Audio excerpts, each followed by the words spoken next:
Hello everybody, welcome back to a brand new video, and today we will be talking about the 2022 Senate elections in part 2 of our short discussion about, extreme scenarios in these midterms that are upcoming. So, as I mentioned in a previous video that was very short and to the point, I guess you could say, which I hope was enjoyable for you guys. It was, I think, an informative video that got straight to the point. So, but it was talking about the 7 Republican senators who voted to to convict Donald Trump, and one of which was Senator Lisa Murkowski of Alaska, who is up in 2022 from a decently red state. It's not like as red as a state like Oklahoma, but Alaska's still definitely a red state.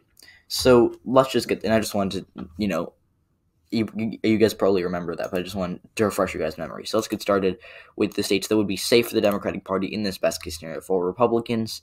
Illinois would still be safe. Actually, no, Illinois would not be safe. And yeah, so I think these would be our only in Hawaii. So 40 safe states for the Democrats. For the Republicans, they'd have quite a few safe states. States that were either safe for Donald Trump or borderline safe for him this election. Ohio would still be safe. Iowa is probably gonna be safe if Grassley runs, and Ohio would be safe if just like if the Democrats don't end up running Tim Ryan. Like, it could still be safe based on lower Cuyahoga County turnout, and the Republicans running a good candidate, such a good campaign there. But just in the best case scenario for Republicans, it would be safe. Alaska would also be safe. I forgot that. So 40 seats for the Democrats, but they do have some of their likely seats. Like, I think Oregon would be likely. This is Ron Wyden's seat. Wyden's decently popular. I mean, both Oregon Democrats remain fairly popular with their constituents. In fact, Jeff Merkley in 2020, he was up. He did I think like 5 or 6% better than Joe Biden in Oregon. Although that was because he was running against someone who supported the QAnon conspiracy theory. But whatever. They're both pretty popular in a pretty blue state, but it would just narrow up a little bit to like a 9 to 10 point margin of victory for Wyden in a red wave scenario like this. Colorado would also be likely. I was going to put it as lean, but I think, the Republican Party of Colorado is so bad and they're so ineffective, and, Michael Bennet's popular enough that he can win by around 5 even in a red wave. Illinois would also be likely based on lower turnout from Cook County, but it wouldn't flip because of Duckworth being the incumbent and because the Republicans are probably going to run a no-name unless Adam Kinzinger runs for Senate, but I think he's going to run for governor, and we'll talk about that later. And I think those would be our only Democrat like states. Now for the Republicans, their likely states, Florida would be likely. It would be borderline safe. It would be like a 10 to 11 point margin of victory for Rubio. Also, I forgot that Georgia with John Ossoff is a Democratic held seat.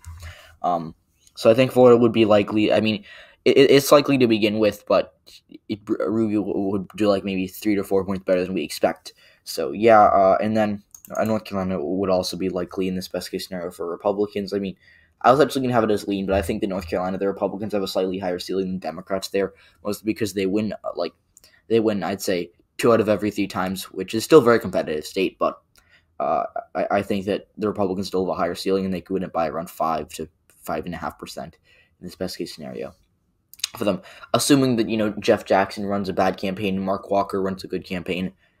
So, yeah. And then also New Hampshire would be likely Republican in this best case scenario. I think Chris Sununu is going to run for Senate, and I think the seat is not looking good for Democrats. I mean, we saw one poll that had Sununu up by 8, but it was kind of a weird they formatted it as a question. It was like, is Maggie Hassan the best senator that you could imagine? Only 25% of voters said yes. So it was a weird poll. It was not very credible. So we're gonna have to see how that goes, but just thought I'd bring that up for those of you who know about that poll. Twitter freaked out about it, I know. So yeah, but anyways, going back to Sununu, he won his governor race by 30. He'd probably, in the best case scenario for Republicans, he'd win a Senate race by 8 or 9. So yeah. Now, for a lean Democratic states in their best case scenario, I really would just. I only see one, and it would probably be Vermont. This is assuming that Phil Scott runs, and he'd still probably lose. To be honest, he'd probably get destroyed either way. He'd just lose by slightly less than your average Republican. But he'd do all right in a Republican best case scenario. He'd probably lose by 3 or 4. But just thought I'd bring that up. But Phil Scott's probably not going for Senate. I don't know, like, regular politics was talking about, like, Hogan and Scott running for Senate. That's very unlikely. I think Sununu is going to run, but I don't think that Hogan and Scott are, and I think that that's very, that's wishful thinking. That's like assuming that Andy Beshear is going to run for Senate in Kentucky, and that Heidi Heitkamp is going to run for Senate in North Dakota. It's like trying to find the best, Laura Kelly in Kansas, like trying to find like the best candidates for Democrats in all these states that don't make sense at all, or even like Joe Donnelly in Indiana. And actually, all these that I named are more likely than incumbent governors just running for Senate randomly. So, yeah. Now, for our lean Republican seats they need 2 more seats for a majority, and they're going to get them right here. I think Nevada and Arizona would be lean Republican in their best-case scenario. Starting off with Nevada, this is if Brian Sandoval runs. Again, best possible candidate for them. I don't think he's going to run. But if he did run, he could potentially he'd probably be able to win by around 4 to 5%. He'd probably only lose Clark County by like 3. He'd probably win Washoe.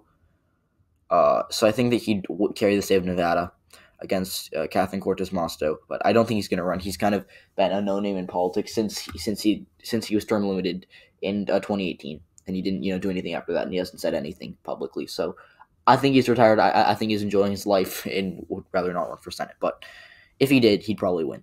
Arizona, if Meghan McCain runs as a Republican, she might win. It's more of a toss-up. This is just if the Republicans can find someone who's going to unite the whole base, which I don't think that they will, but if they do, they could win it by like a Trump 2016 4% margin.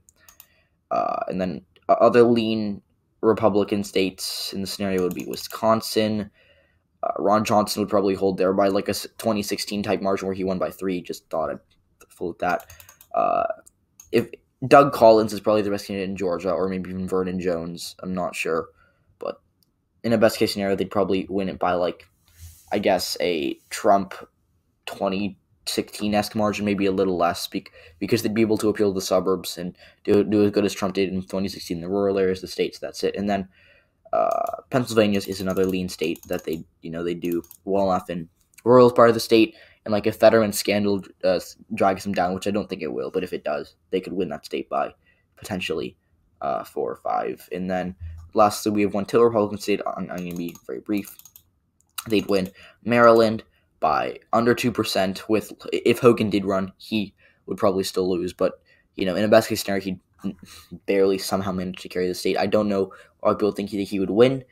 It's kind of like Bullock running in Montana, except he's running against a popular incumbent who is in a much, like, Maryland is a bluer state than Montana is red, for the record. So, yeah, now, this is the Republicans' best case scenario. Again, this is not my prediction, so actually, I give up. I know that someone's going to comment, "You radical right-wing lunatic." I know, we don't have to spend time on that, but that's it, guys. So just to refresh you guys, in their best case scenario, the Democrats got 57 seats. In their best case scenario, the Republicans got 55. So that's it, guys.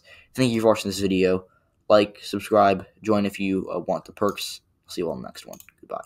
Yeah, and also, guys, again, thank you for watching this video. But just really quickly, also, I forgot, Happy Valentine's Day, I guess.